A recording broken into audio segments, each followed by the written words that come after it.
o Ministério da Defesa soltou uma nota porque envolve a condenação de militares, e o Ministério da Defesa se manifestou. Olha aí, Ari. O Ministério da Defesa informa que a denúncia da Procuradoria-Geral da República é importante para distinguir as condutas individuais e a das Forças Armadas.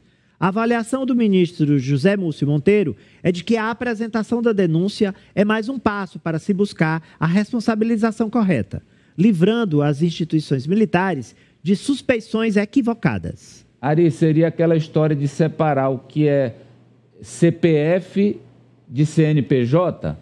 Está corretíssimo. Eu acho que o seu comentário, o comentário do professor Vila, já deixou bem claro, nós havíamos falado isso aqui também lá no começo da investigação, de que não fosse o freio dos comandantes do Exército, comandante da Aeronáutica, o comandante da Marinha foi o que assentiu. Os outros Garnier. dois, não, o Garnier. Se não fosse esse freio, hoje talvez nós vivêssemos numa ditadura, essa é que é a verdade.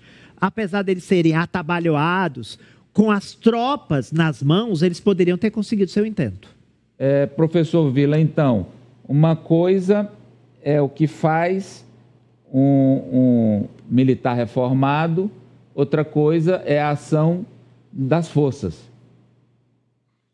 Eu acho que nós temos de separar as duas coisas. E o doutor Paulo Gonet, procurador-geral da República, faz questão, na sua denúncia, de separar. Ele falou uma coisa, são cerca de 25 militares, não todos, das Forças Armadas, alguns da Polícia Rodoviária Federal, etc., entre os 34 acusados.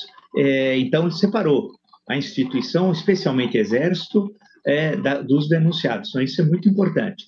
E fez toda uma construção de mostrar como que a Aeronáutica e o Exército se posicionaram firmemente, num momento dificílimo, pressionados por todos os lados, em defesa da legalidade. Eu me lembro, em certos momentos, lá dos anos 50, quando o Marechal Lott foi o homem da legalidade. Para ser preciso, no ano que eu nasci, em 1955, em novembro de 55, o Marechal Lott garantiu a posse do presidente eleito, Juscelino Kubitschek. Nós vivemos uma situação, claro, o Brasil é totalmente diferente, mas que mostra que muitos que jogavam tudo, achavam que tudo era a mesma coisa, não sabiam distinguir uma coisa de outra. A ação individual de um ou de um pequeno grupo de militares, especialmente do Exército, e o conjunto da instituição. Então, a instituição cumpriu exatamente o que determina a Constituição. Assunto de eleição, um assunto da política, que deve se respeitar, porque não há como dizer não, os resultados da eleição de forma tão transparente. Nós somos um exemplo para o mundo, conduzida pelo TSE. Então, isso é uma das grandes lições, são várias lições dessa denúncia, uma delas é essa. Agora, evidentemente, por fim, Amadeu, com a denúncia, os advogados de defesa são muito bons, o doutor Celso Gilardi eu conheço, sei que é um grande criminalista. Alguns pontos eu acho que estão um pouco frágeis, o dia 8 de janeiro precisava, mas isso, o processo é que vai definir a instrução do processo, e vai entrar uma discussão muito boa, que entrou na ação penal 470, a teoria do domínio do fato, do Klaus Roxin, jurista alemão, porque em certas questões você não tem a assinatura do ex-presidente Jair Bolsonaro.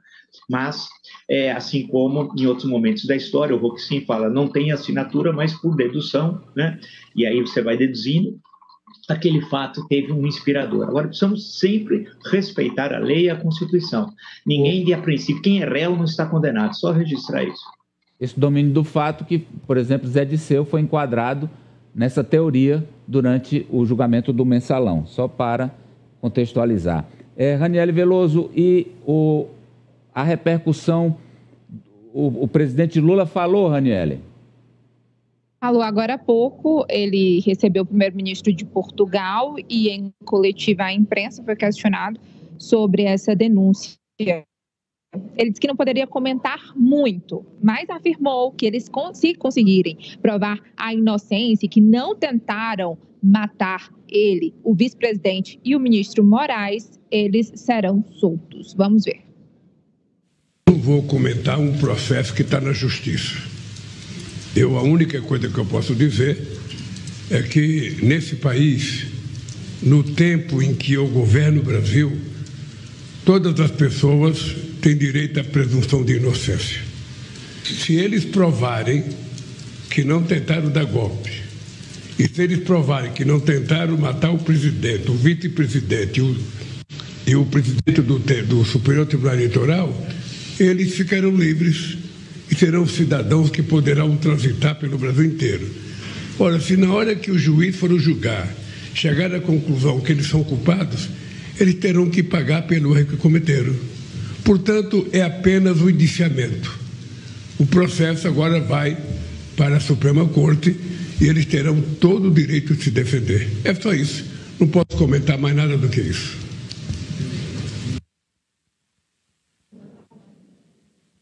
Na verdade... Então, só lembrando que tem 5 presos, né? Ainda, inclusive o general Walter Braga Neto, ele está preso, eu falei solto, mas em relação a esses presos, os outros, né, eles não foram presos, vão passar, se por acaso a primeira turma do Supremo Tribunal Federal aceitar a denúncia, eles vão passar por todo um processo de investigação e todas essas pessoas que prestaram depoimentos serão ouvidas novamente. E para explicar, né, o presidente Lula falou que é um indiciamento, não.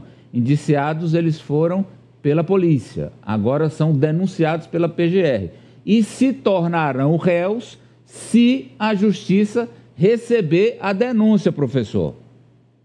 Exatamente. Então, esse tipo de questão é importante explicar a quem nos acompanha, porque aí se vai ser recebido ou não. São 34, Bolsonaro e mais 33.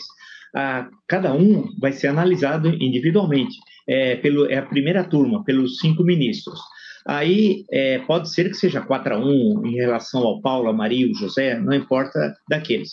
Aí sim viram réus. Aí o processo vai ser instruído e segue a vida. Agora, eu acho importante pontuar, Amadeu, que não cabe ao presidente da República, ele no início ele começou bem, de fazer comentários sobre uma questão que é do Poder Judiciário. E a presunção de inocência não é tarefa de nenhum governo.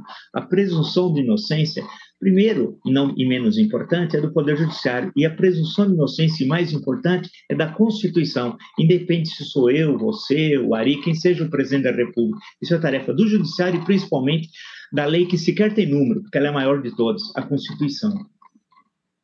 É uma postura polida do presidente da República, Lula, e eu diria que foi uma posição perfeita do presidente, porque não dá para condenar por antecipação Jair Bolsonaro e nenhum dos 34 réus. Claro que a denúncia apresenta provas muito robustas, mas a defesa de Jair Bolsonaro e dos demais denunciados que podem vir a se tornar réus vão trabalhar para provar a inocência deles. Então, o Lula se comporta como presidente da República, porque nós estamos acostumados aqui no Brasil, especialmente os aliados do ex-presidente da República, de tentarem politizar de todas as formas essa denúncia da Procuradoria-Geral da República, inclusive sinalizando que já é uma peça que estava pronta, que o Gonê fez só um Ctrl-C, Ctrl-V, o que não é verdade, o que é uma mentira, e o Lula daria mais munição ainda para esse grupo caso ele tivesse uma postura diferente. Então, uma postura perfeita do Lula ao comentar essa denúncia.